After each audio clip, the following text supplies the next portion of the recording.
हरिओम, मैं योगाचार्य शिवाय, doctor in naturopathy and yoga science.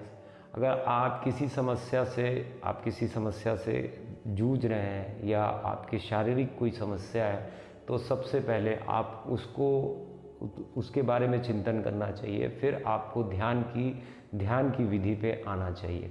ध्यान की विधि के लिए कुछ नहीं करना है, आप कोई भी एक वक्त अपने ध्यान का निर्धारित कर लीजिए कि मुझे सुबेरे के वक्त बैठना है या रात के वक्त बैठना है या दोपहर के वक्त बैठना है। जब भी आप ध्यान करें, आपके भोजन और ध्यान के बीच में कम से कम 4 घंटे का अंतराल रहना चाहिए, गैप होना चाहिए 4 घंटे का। नहीं तो आप अगर भोजन करने के बाद ध्यान नहीं होता, भोजन करने के बाद सिर्फ रेस्ट होता है, आराम होता है। सिर्फ मनुष्य को भोजन करने के बाद में वज्रासन पे एक आसन होता है, भोजन करने के बाद वो वज्रासन होता है, उसके बाद में सिर्फ आराम होता है।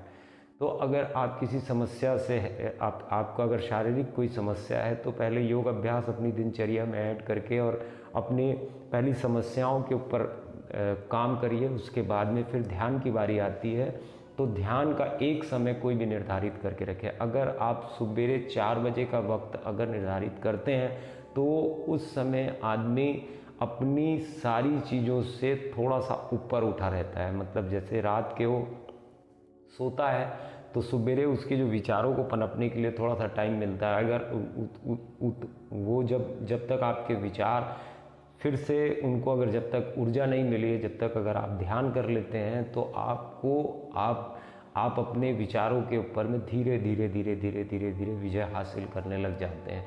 तो सुबेरे उठेंगे, बिस्तर छोड़ेंगे, शौच करेंगे और उसके बाद में अगर स्नान करते तो स्नान कर लीजिए, अगर नहीं करते हैं तो वैसे ही आप ध्यान में बैठ सकते हैं। ये आपका चुनाव है कि आपको नहा के करना है कि बिना नहाए करना है। मैं इसके ऊपर से और कुछ नहीं बोलना चाहता। मेरुदंड बिल्कुल सीधा रखेंगे। आपकी यात्रा जो शुरू होती है वो यहीं से होती है कि सबसे पहले आप मेरुदंड को बिल्कुल सीधा रखेंगे। कोई भी एक प्रसंग उठा लीजिए, मैंने अपने पिछले वीडियो में बहुत सारे विधि बताई है आपको।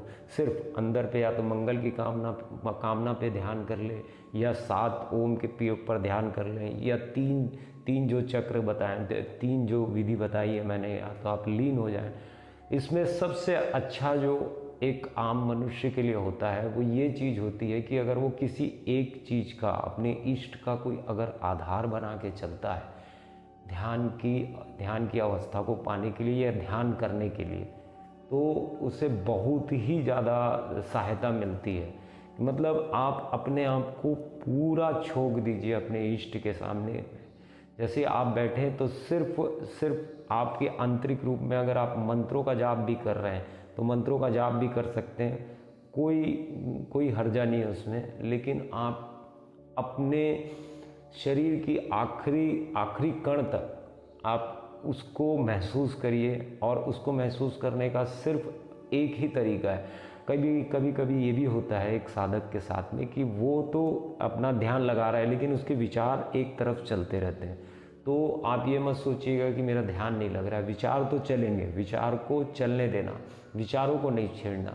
सिर्फ आपको शांति से जैसे जैसे बैठेंगे वैसे वैसे आपको लीनता का एहसास होते जाएगा, और होता ही है। आप सुबेरे 4 बजे का टाइम अगर निर्धारित करते हैं तो इससे अच्छा टाइम ध्यान के लिए या मेडिटेशन के लिए नहीं हो सकता। आप धीरे धीरे देखेंगे कि आपके जीवन शैली में बहुत बदलाव आया है, और आपके नेचर में बहुत बदलाव आया है, और आप डिसीज़न लेने के लिए परिपक्व होते जाएंगे। जो आपके लिए सबसे अच्छा होगा वो आपके इष्ट को उसमें जो आपके लिए सबसे अच्छा होगा, आपका इष्ट आपको उसी रास्ते पे लेके जाएगा। हरिओम, मैं योगाचार्य शिवाय, doctor in naturopathy and yoga science. Her her Mahadev.